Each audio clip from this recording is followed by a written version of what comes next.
Just a perfect day. Drink sangria in the park. And then later, when it gets dark, we go home.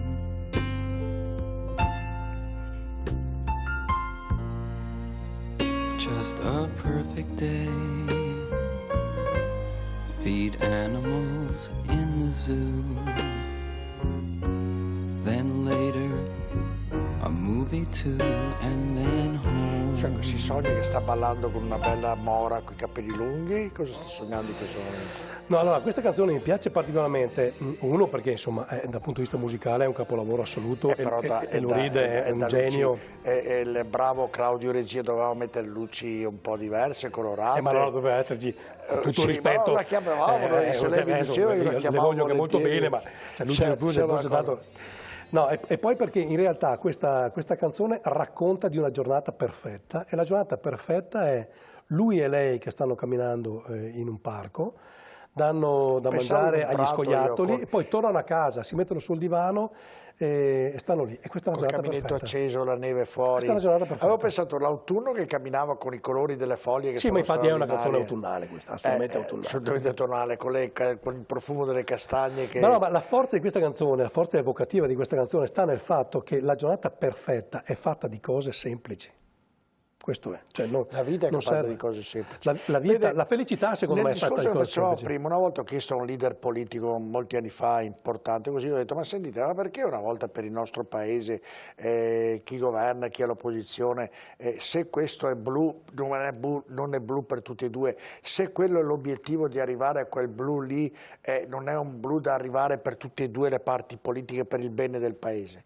E lui mi rispose, vede Boria, ha detto, no, il blu è per tutti e due, non è che io lo veda nero e l'avversario lo vede bianco, è blu diverso per arrivarci, cioè noi vogliamo arrivarci da una strada, gli altri vogliono arrivarci dall'altra, qual è la migliore? Uno dei due sbaglia, però questo è il motivo per cui vedono le cose diverse e da lì poi nascono le diatribe, tutte ovviamente le discussioni e le vedute in contrapposizione fra le varie parti politiche, perché presumo che la sanità, la scuola sia un principio, un diritto per tutti uguale, e invece delle volte vedi delle cose che non hanno un senso logico. E mi diceva appunto che le strade devono essere diverse per arrivare però allo stesso obiettivo. E il suo obiettivo qual è, Roberto Marcato? A livello di vedere la regione, l'Italia, qual è il suo modello? Cosa vorrebbe vedere? L'autonomia. Senza ombra ma non arriverà l'autonomia, Roberto Marcato. Lei è convinto, come già io auguro che sia, perché tutti vogliono l'autonomia, però non arriverà, non so perché, ma ho questa sensazione. Io invece voglio crederci con tutte le mie forze, perché sono assolutamente convinto che sia la soluzione del male endemico di questo Paese. Non è arrivato quando al governo c'era Salvini, cosa vuole? Io mi auguro... Ma eravamo al governo. Le spiego, io non riesco a capire una cosa, perché tutti siamo d'accordo che l'autonomia è un bene, ci mancherebbe. Poi un'autonomia come ce l'ha il Trentino Alto Adige o la Val d'Aosta, per esempio, sarebbe stratosferico.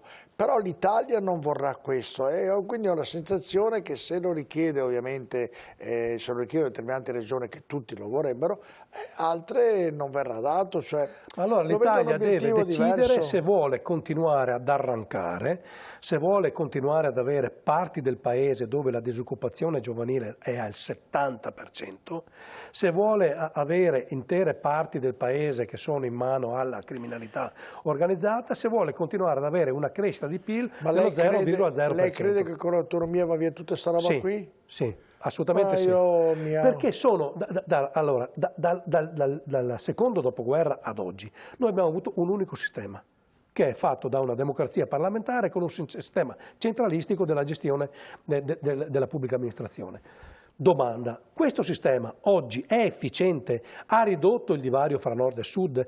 Ha aumentato la capacità di fare impresa?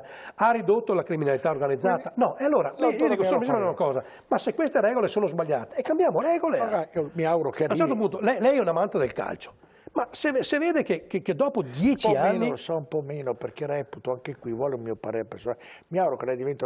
Io non trovo giusto che un giocatore prenda 100 milioni di euro all'anno, non trovo giusto che, le faccio che non un portiere come quello del Milan, 18 anni, Donnarumma, prenda 6-7 milioni di euro all'anno. Non è giusto nei confronti del mio chirurgo che mi ha operato, nei confronti dell'operaio, non è giusto che le società di calcio in certe siano in debiti pazzeschi. È drammatico, lo sono, è drammatico. O che abbiano la sede sociale, vedi Juve in Olanda, una di quelle. Non è giusto, io sono un tifoso dello sport, però non è giusto. Oggi diventa tutto un problema economico. E quindi andrà a finire che fra poco nel calcio non ci sarà più lo sport vero e proprio, non ci saranno più come in America le retrocessioni, le squadre che hanno più soldi rimangono. A me non piace, questo mondo qui non piace. Sono d'accordo anch'io, su questo sono d'accordo anch'io. Però dico, dal punto di vista proprio, come dire, della logica anche del calcio, se dopo 10 anni, mantenendo la stessa squadra, lo stesso schema di gioco, lo stesso allenatore, continui ad arrivare ultimo, cioè, insomma, a un certo punto la società si è porata le domande e dice possiamo cambiare squadra, allenatore e regole di ingaggio, ma vediamo come funziona. Però Roberto, faccio una domanda, siamo rimasti sempre ultimi, perché se io guardo la storia del nostro paese, da quel poco che conosco... Sì, ma perché abbiamo sempre le stesse regole. Ma che poteva cambiare, quando a un certo punto... ma se non le cambiamo... A un certo punto è andato a governo con una percentuale a livello di Renzi, nell'ultima volta che non è nemmeno stato eletto, però lì hanno stato Berlusconi e Bossi, avevano quasi il 70% del Parlamento. Sì, parliamo di un'altra però epoca storica. Potevano decidere. Voglio dire, se io sono dell'idea che, e mi auguro che un giorno qui in Italia fanno 5 anni uno, 5 anni l'altro, chi andrà al potere prima o dopo cambi le regole, ma non le cambia nessuno quando va lì. Lei me le cambia qui. Io sono dell'idea, Roberto Marcato, che lei... Il Presidente Zaia, che siete brave persone, che lavorate per il bene dei cittadini, siete qui, ragionate in un sistema che condividiamo tutti, andate lì e non si combina. Non lo so perché, ho questa sensazione. Quello che è successo in questi giorni in Veneto è qualcosa di nuovo. Intanto quasi sfiorare l'80% di consensi a una competizione regionale è un caso unico al mondo, non in Veneto o in Italia, al mondo. Averlo fatto proponendo un modello di gestione diverso da quello statale è davvero qualcosa di nuovo. Vabbè, staremo a vedere. Quindi questo, secondo me, il Veneto oggi è il detonatore di un cambio di passo del paese. Staremo a vedere. Diventa un detonatore. Le piace la cravatta? Lei usa la cravatta? Mi piace, sei elegante con la cravatta. Allora, sì, quando devo avere un profilo istituzionale di rappresentanza, assolutamente completo, cravatta, camicia bianca. Che colore è il cravatta? Blu, tinta unita? Sì, tinta unita, come molto sobrie. La Pouchet è così, è giallo-rossa, però una volta usava la verde. Quella verde. E come mai adesso solo quella lì? Perché adesso la battaglia è l'autonomia, ho capito, è però il territorio, è il Veneto. Anche la verde era carina, lei che è della Lega. Ma io il verde ce l'ho sempre nel cuore. Lasci stare, non ce l'ha fisicamente. Ma quando si va in guerra bisogna mostrare i vessilli. Vessilli. Io mostro il vessillo di battaglia, è il leone in San Marco. Però il verde è bel colore. Il verde è bel colore, ma infatti la mia armatura è verde, ma oggi bisogna mostrare la bandiera perché tu vai a combattere. Lei potrebbe vendere ghiaccio al Polo Nord, lo sa. Non gelati, perché sarebbe troppo... Anche il ghiaccio le venderebbe al Polo Nord. Ma perché se io sono convinto che al Polo Nord serva il ghiaccio, io vendo, ma certo che dipende dalla convinzione che hai. Non è importante il prodotto o lo strumento, è la passione e la convinzione in cui tu fai le cose. Ha qualche hobby? Ma la lettura, fondamentalmente, cinema, teatro. Cosa ha letto l'ultima volta? O cosa sta leggendo?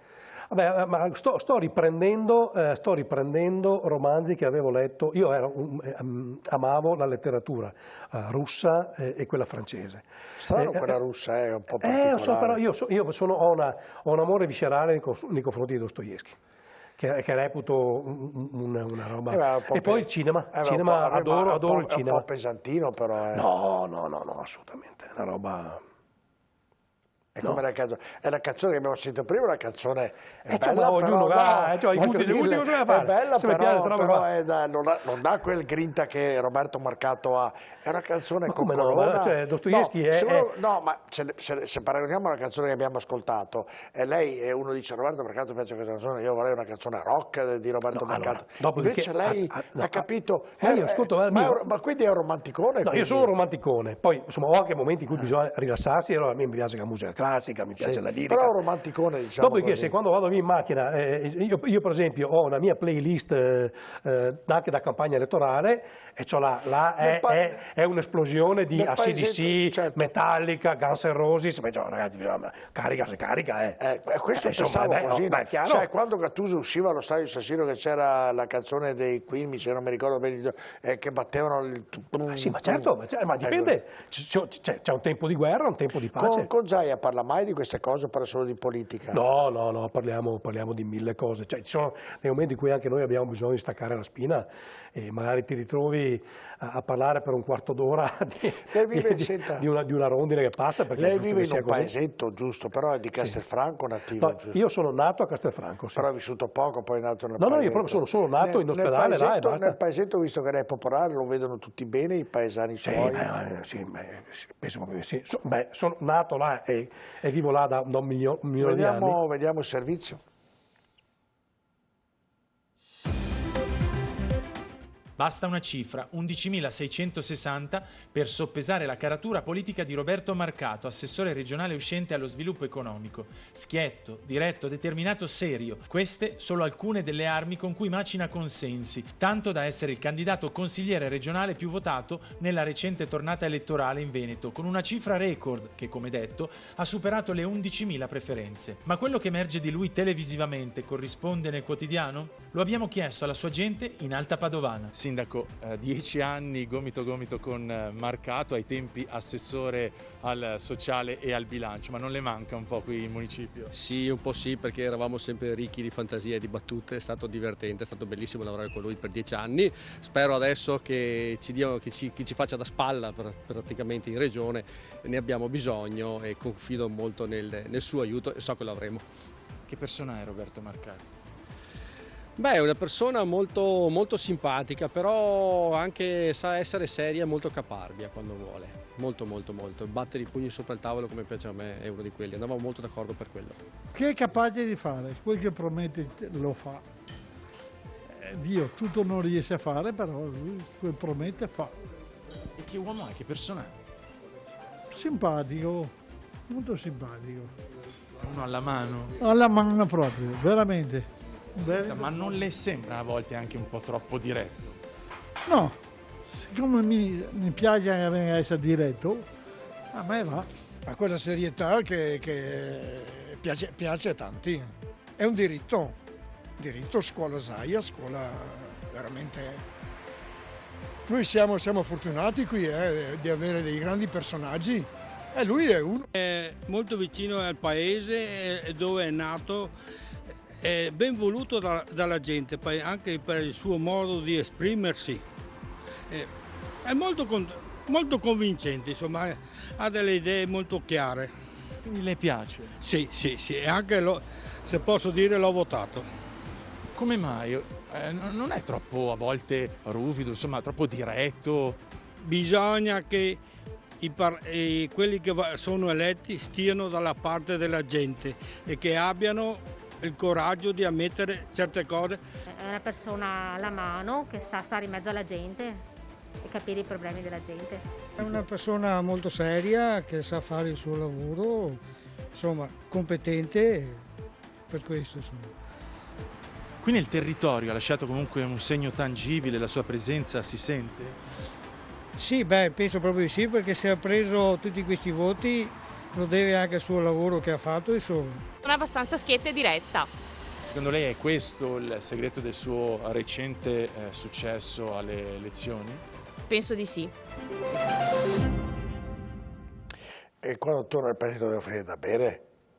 Certo, ma mi sono sempre là. No, ma devi offrire da bere Ma dopo sì, ma no. infatti, è che questo Covid non ti puoi fare niente, io volevo fare una bella festa, ma cosa festa? No, ho detto a questi che hanno detto, insomma, da bere stasera si guarderanno, ce n'è uno che ha parlato male di lei, mi fa molto piacere. Almeno non deve fare feste o che non si può, per una bottiglia sì, ma con molto piacere. di prosecco veneto certo, gliela può offrire, va bene. Andiamo a pubblicità tra poco.